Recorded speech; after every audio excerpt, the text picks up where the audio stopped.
just had an argument with someone. Pretty big one, not really talking to each other, but now I need to resolve the conflict. So I'm going to take my own advice and try and go through the 5 points, 5 most important points when dealing with conflict. So let's talk about them first, and then I'll give them a go. First point, I have to decide what the conflict was about. Determine the actual point. What happened? What's the source of the conflict? I can't get myself confused by other things. I can't bring up things from the past. I have to be very specific about what it was that upset me. So I also have to be very much in touch with my own feelings here and not just automatically assume it's the other person's fault. They did something to upset me. I also have to be aware that maybe I have past triggers, possibly, that this person pushed a button. So I have to take a moment to think about how I'm feeling and why I'm feeling it and what it was that caused this reaction. Next, I'm going to think about the time and the place. So in the heat of the moment, we're both yelling at each other. We've gone our separate ways into our separate corners. And now I've had a chance to calm down and think about it a little bit more rationally, a little bit more logically. And now I'm ready to talk. Now that doesn't mean that the other person is ready to talk. So I have to make sure that both of us have calmed down and both are open to listening to the other person. I also have to think about the place as well. I don't want there to be any feelings of being uncomfortable. So I have to make sure that it's a place where we're both going to feel able to not be distracted, settle in and listen. Even though the last words were exchanged in heat, we were a little bit angry with each other, I'm going to start this conversation with pleasantries. So I'm going to go with a smile on my face. I'm going to, first of all, start by saying what I did or what I'm aware that I did and how I could have handled the situation differently. So I'm going to wave the white flag. I'm not coming with any more contention or wanting to argue. I'm coming in peace, and I am first of all recognizing my fault within this argument. I'm not apologizing for the whole thing because I don't believe that I was wrong about the whole thing, but I certainly recognize that sometimes my behavior or the things that I said, or maybe the time and place was wrong. Whatever it might be, I need to be aware that I have made mistakes as well. So I'm going to start off by talking about those first. That also means that the other person recognizing that you admit fault, and they're going to be more open to admitting their fault as well and listening and appreciating you a lot more. Going back to one of the first steps where I had to think about my feelings, being in touch with my feelings about what happened, why I felt the way I felt.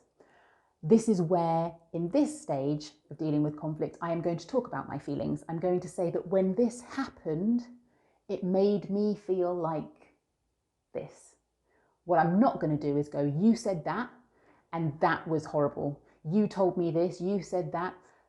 You're pointing the finger, you're accusing somebody of something, and that might not have been their intention. That's the way I took it, but it might not have been their intention. So what you're doing there is you're going on the attack.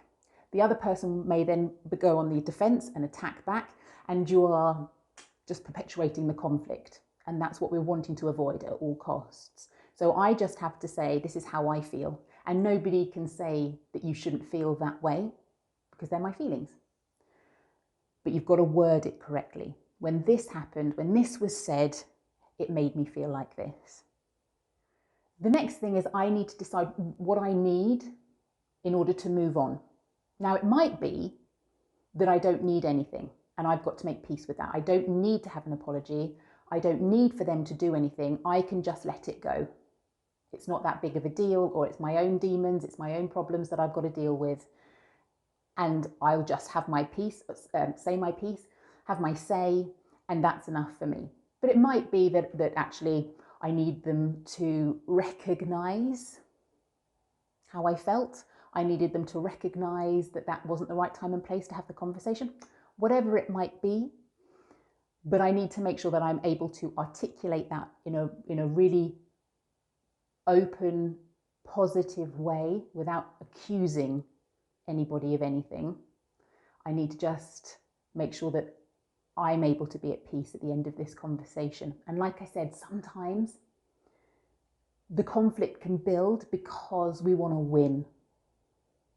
And actually, who cares? Does it really matter? Do you have to win this? Or could you just go, said my piece, that's all I need to do. You've heard me, I appreciate you hearing me, now we're done. So, something to think about. Throughout all of this whole conversation, the vital point is that I listen. And that can be the toughest part, because I might be hearing things that I don't believe are true. I might be being accused of things that are unfair. And all I want to do is jump in and say, no, you're wrong, that's not right. I stop listening and I'm making it about me. I need to not do that. I need to shush and just listen. And while I'm listening, I have to remember that I'm going to have my say, all right, because I'm respecting the other person and I'm allowing them to talk, that hopefully they will respect me enough in return and give me a chance to talk. So I'm going to just listen. And I'm going to try and put myself in their shoes. Now, not as me in their shoes, because I'll continue to have the same frame of mind. But if I can put myself as them in their shoes, so possibly different gender, different age, different way of thinking, different background, all the different things, all of those mean that we have a difference of opinion and we're coming from different places. So if I can try and open my mind to how somebody else is feeling, then I can be aware of maybe how my behaviour affected them and open my mind to how we can resolve this issue. All right. And this also goes back to me not having to win. It might be that I just go, okay, I can see where you're coming from. I don't necessarily agree, but I understand, and that's enough for us to move forward. Okay, so I've had the conversation and we're all good now. We both said, that's it, draw a line under it, let's move on. And this is where both of us as well have to make sure that we do just that. When you say, end of conversation, I'm happy, you're happy, let's hug it out, then that's it. I can't bring it back up again and again and again. That's not fair. It's not fair on me. It's not fair on the other person. So if you are saying that you are done, like I said, I'm done with this conversation, happy, you've heard me out, then I have to be done. If you're not, you need to continue to talk about it so that it doesn't come up again and again and again. That's just exhausting for everybody.